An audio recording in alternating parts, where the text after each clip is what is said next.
when these creatures finally abandoned the trees and walked fully upright, freeing their hands to serve as implements of their minds as well as their bodies, there began the most successful evolutionary drive toward higher intelligence ever witnessed in nature.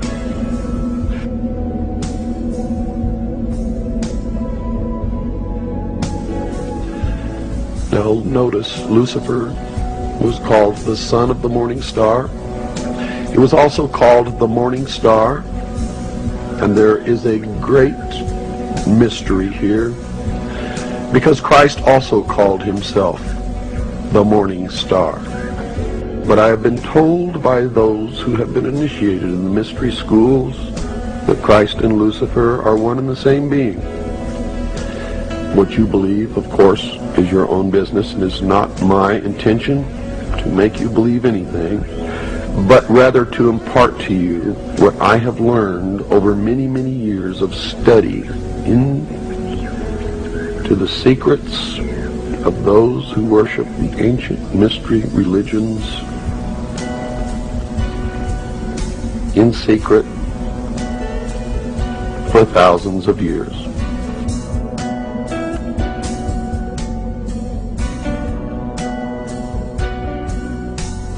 I do not advise you what you should believe or not believe. But I do advise you that we all need to learn as much as we can about everything that we can, because one thing I have learned in my life is that most of what we have ever been taught has been a lie. And that whoever these people are, who are the priests, the adepts, the initiates, and the mystery schools, they are in control, and they are shaping the future, and that future will affect all of us, so we had better learn as much about them as we can. One of the brilliant things about Bill was that he was able to fluidly switch between when he was reading to when he was commenting, so that sometimes it was imperceivable. He had such a fantastic grasp of the English language that he could speak to you almost the same way that these ancient texts did. We have to be very careful about how we interpret what we read, especially the Bible. And I'll tell you why. When I research these secret societies, and I research the Bible, and by the way, I'm a Christian, so if you're a Christian, don't think I'm knocking your religion. I'm not. I'm just telling you what I found. I have found that at the very heart and core of all these secret societies lurks the Kabbalah. The Kabbalah is the ancient Jewish mysticism. It is a method of encoding information through a system of mathematics and numbers.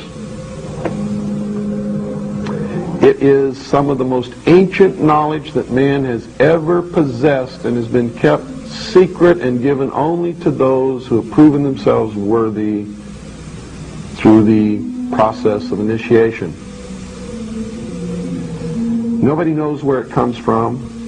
I can tell you this, it was there long before the Jews came along. The Jews just took it and preserved it, and they passed it down, and it's used by everybody, because it's at the heart and core of the secret knowledge, the metaphysics, the real science that none of us know anything about. These people that belong to the secret societies never dared to write down in any language what they knew, what it was that they were guarding, because then someone could steal it, and then the secret would be out. So they devised secret systems of encoding the secrets of the ages, the knowledge, the hidden knowledge, the occult. Now, occult doesn't mean evil. It doesn't mean the devil. It doesn't mean Satan. Occult means hidden. It means hidden. That's all it means. So they took this knowledge and they made it occult through a system of encoding, encryption, one of which is mathematics, numbers. Another is architecture.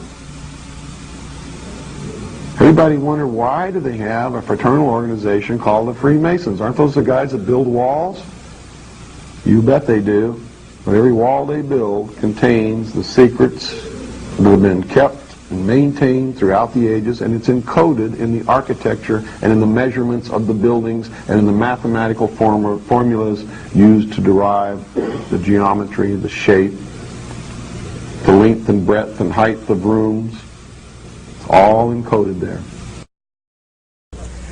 The very word secrecy is repugnant in a free and open society, and we are, as a people, inherently and historically opposed to secret societies, to secret oaths, and to secret proceedings.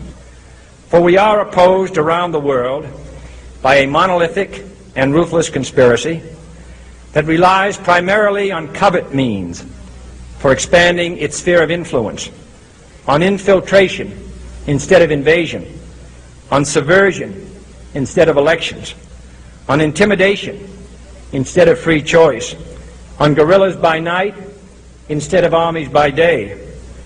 It is a system which has conscripted vast human and material resources into the building of a tightly knit, highly efficient machine that combines military, diplomatic, intelligence, economic, scientific, and political operations.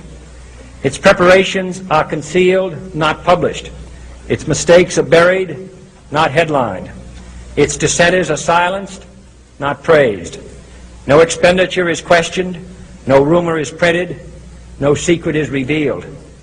And so they ordered his execution. It was actually ordered by the Policy Committee of the Bilderberg Group in The Hague in Geneva, Switzerland, and was carried out by agents of the secret government in Dallas. The man who actually administered the coup de grace was the driver of the car, William Greer. We have a film in beautiful living color that you can actually see with your own eyes William Greer turn with an assassination pistol in his left hand and shoot the president point blank in the head over his right shoulder. It's incredible. It's been hidden from the public for all these years. But the same film has been shown on television for all these years, but they've always zoomed right in on Kennedy and cut the driver out, so you can never see it. It's the Zapruder film. It was never shown to the Warren Commission. They never saw it.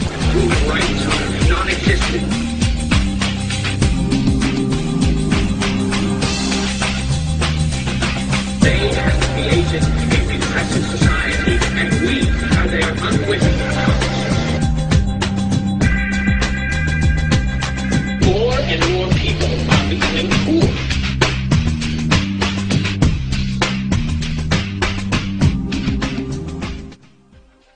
By this time, Bill had become a popular lecturer, author, and radio show host. His shortwave radio program, The Hour of the Time, could be heard 5 nights a week throughout the world. It was an event. It was always exciting, waiting for the hour of the time to come on, turning on your shortwave and hoping that that night that the propagation was good across the airwaves, because of course shortwave is extremely susceptible to weather conditions, and when weather conditions are favorable, you're heard around the world, but when they're not, you're not heard anywhere. So it was always, there was an anticipation for the hour of the time coming on. I love the intro music. I waited to hear that siren starting and the dogs begin to bark, because you knew that there was something exciting happening and Bill Cooper was on the air once again.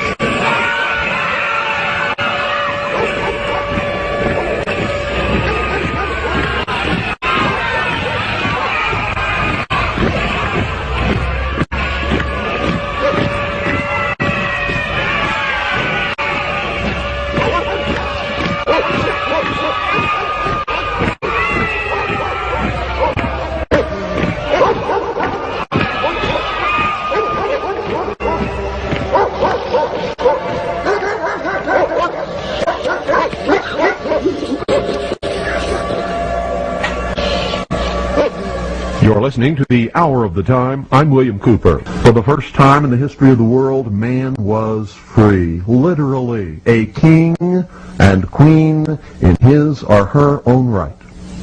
Over the years, that promise has extended to many other peoples. That promise eliminated slavery.